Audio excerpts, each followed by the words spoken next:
and a questionable police force. After the arrival of a new police chief in 2010, the department entered an era of ticket quotas, a common thread tying Auburn PD to other departments in Alabama and even nationwide. Air Force veteran and Auburn native Justin Hanners was a police officer on the force who felt compelled to speak out. The role of police in society, I believe, are to interfere with the lives of the people as little as possible, but protect them from, the 1% element that wants to victimize them.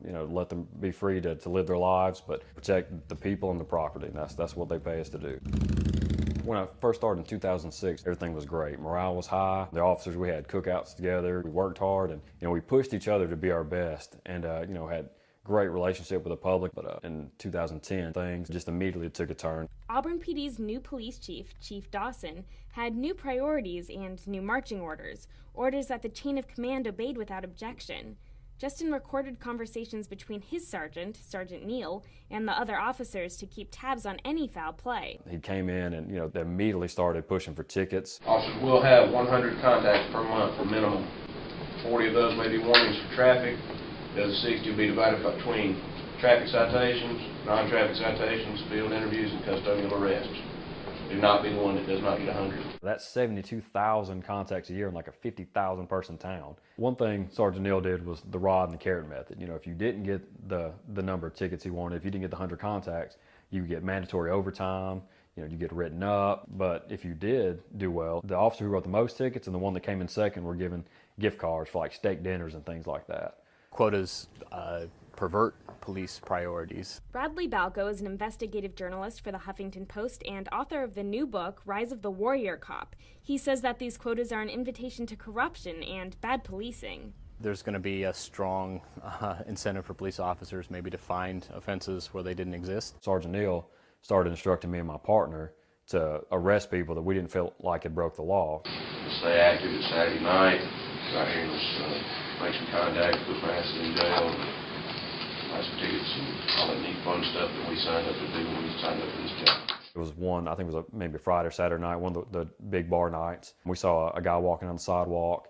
He was staggering a little bit, but he was, walking quietly to himself. He was on the sidewalk, wasn't stepping out in the street. We thought, well, it's clear he's been drinking. We'll at least contact him, make sure he's okay. So we get out on him, we contact him. He knows who he is, where he's going. We determined that he's good to go. We let him go. Well, our sergeant saw it and told us to go back and arrest him. He pointed to me and said, "You need it for your stats." So I told him it's not about what I need, it's about what he needs, and he doesn't need to go to jail. So he got out of the car and ordered us to arrest him, and I still refused, and my partner, scared for his job, went ahead and arrested the guy and took him to jail for public intoxication. So you have a policy that encourages police to create petty crimes and to ignore serious crimes, and that's clearly the very opposite of what we want police officers to be doing. Justin repeatedly expressed his concern about the quotas and the way things are being handled to his entire chain of command. He followed up with a formal grievance process through the Director of Public Safety, but to no avail. The director said that these requirements were necessary for increasing productivity. You have to question the leadership there if officers need to have that sort of incentive just to perform their jobs. I think personally that it's revenue driven. At the same time that they're trying to raise property taxes, at the same time they're trying to raise sales taxes, they're pushing us to get more tickets. And they're telling us they don't want these little fix-it tickets. They tell us that they want, quote, meat tickets, something with a fine. They'll look over your traffic log, and if you've got a bunch of low fine or no fine tickets, they're going to tell you to switch and do more speeding, more red lights, more things like that. There's not that many speeders. There's not that many people running red lights to get those numbers. So what officers do is lower their standards.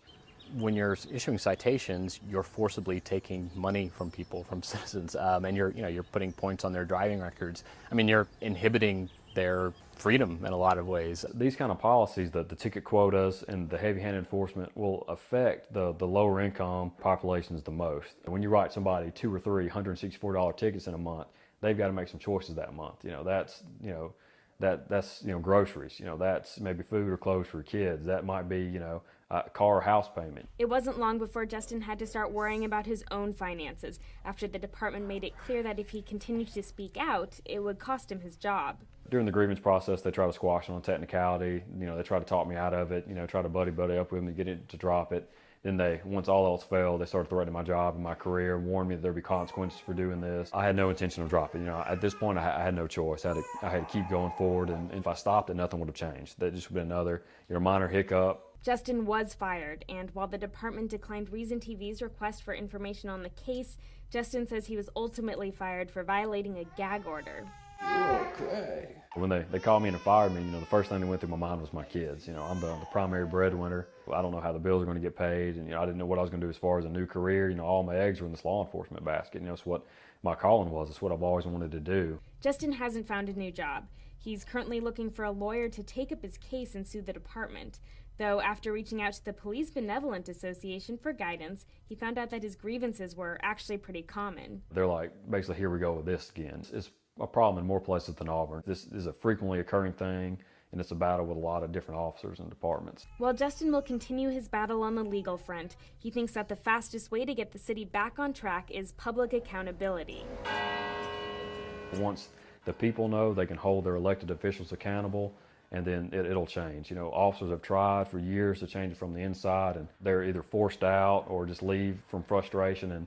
And what you end up with is a police department where the good officers have been run off, and you have a bunch of officers that are just willing to play the game. But they want to be the bullies. They want to show how bad they are with a badge, and that's what you get left with.